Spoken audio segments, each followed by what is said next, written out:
देवाच्या हातामध्ये समर्पण करतो.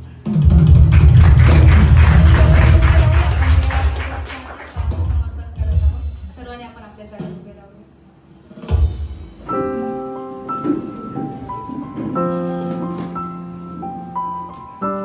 स्वर्गीय पिता, मी आभार मानतोय पवित्र क्षणासाठी.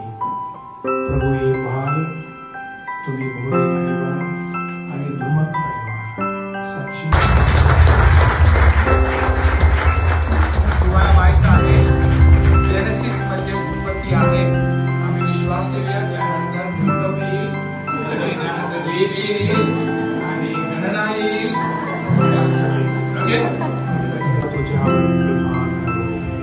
परमेश्वर तुझ्याकडे प्रसन्न मुख करो आणि तुला शांती देऊ. आमेन.